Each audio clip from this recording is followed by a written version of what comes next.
What up, Amp? It's Pastor Aaron. I'm checking in at Fort Jackson, South Carolina again.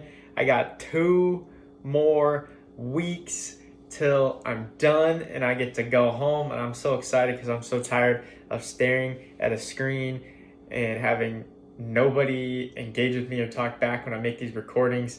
I'm going to be home for the Christmas dinner here soon. And I'm just stoked to see you guys, and I'm stoked to just get back home, really. But tonight I have a short devo for you before we break off into some small groups again. And what I want to talk to you about tonight is what the church is for, what AMP is for, what's the purpose of this building, what's the purpose of this community that we got going on here at AMP. And I just want to dive into that a little bit, because one thing I realized when I was your guys' age, I don't really think I looked at the church in terms of what it was really for, like what the Bible said that the church was actually for. I feel like how I thought of the church was more of like, what is the church against? Because I knew those answers. And like for a young man especially, there's kind of like three things that it comes down to as like what's the church against in my world at that time. And it was the church is against you having a bad relationship with money. Like if you were to ask my friends in high school, I was the cheapest human being ever. I did not loan people money. I did not buy people things. I did not share things that I bought. Like I was just not a generous human being. And then the second thing was like, you have to be careful with your relationship with girls. Like the church does. I thought the church didn't want me to be inappropriate. The church didn't want me to put too much of my value in pursuing relationships. And then the third thing was like coping mechanisms, really, like things like alcohol, substance abuse, and just different things that was common for people to use as coping tools. And for me, and one thing I struggled with, and I told some of you guys about this, was like my freshman year, I really struggled with my relationship with alcohol. And so I kind of knew throughout that time period, like high school, early college, I knew what the church was against, but I didn't really have a perspective of what the church was for. And I let myself feel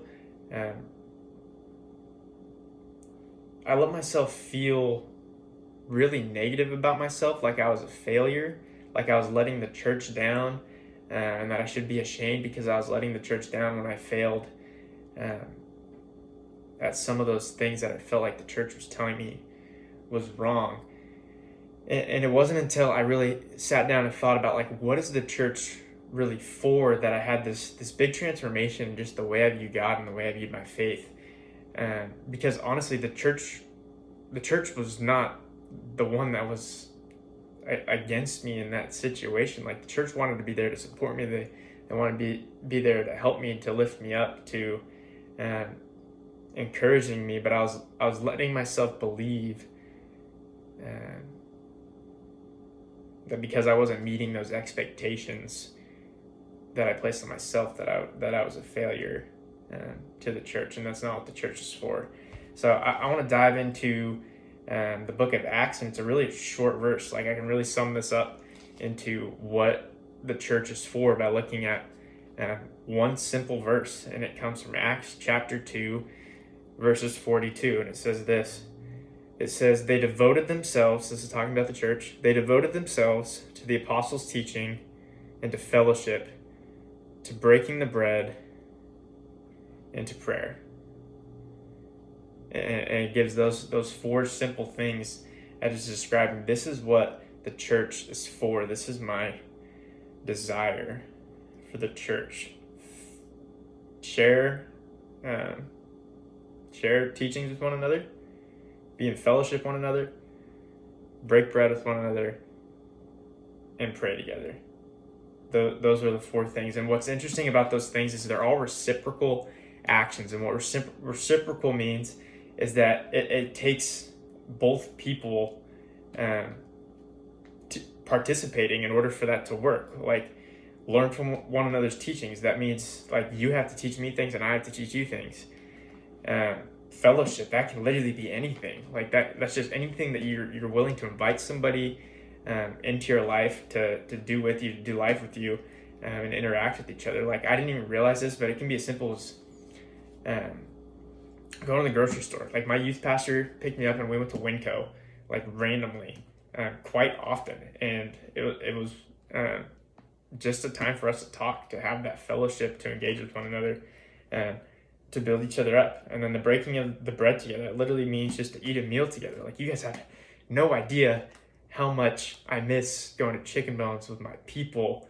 I did not realize how much my soul truly needs that place and that time and with my friends and with I miss that. But breaking bread together.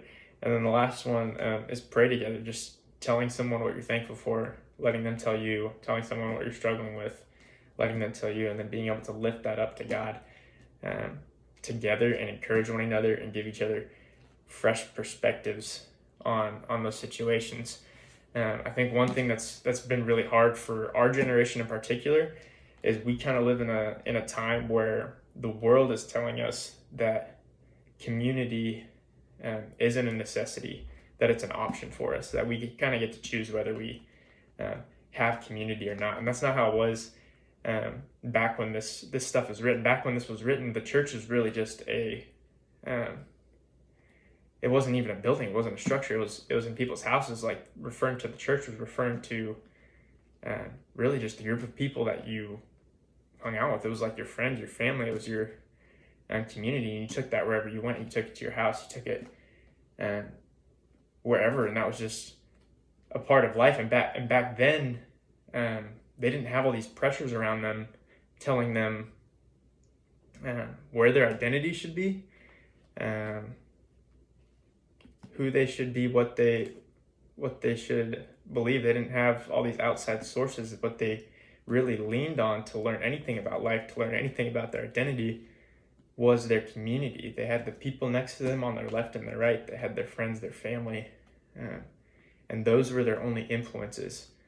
And that's how they built each other up through things such as simple as this, of teaching one another, being in fellowship together, like literally doing whatever you possibly can together, breaking bread together and having meals and praying together. And God just gives them those simple instructions of, this is what I want you guys to do. This is how your life can be peaceful, fulfilling, fruitful, purposeful, and you are my church. And these are the simple steps to operating as a church. And I want us to just kind of bridge the gap between what the people in Israel grew up with and experienced as far as building that community and what we have. And I think a lot of these things are applicable to us in just a little bit different ways. So tonight, I want us to have a chance to model this. And so we're going to be breaking up into our small groups again. It'll be the same groups as you've been going to, same locations. And I have some questions prepared for the small group leaders. And they're going to just lead you through what a practical demonstration of what God is saying the church is for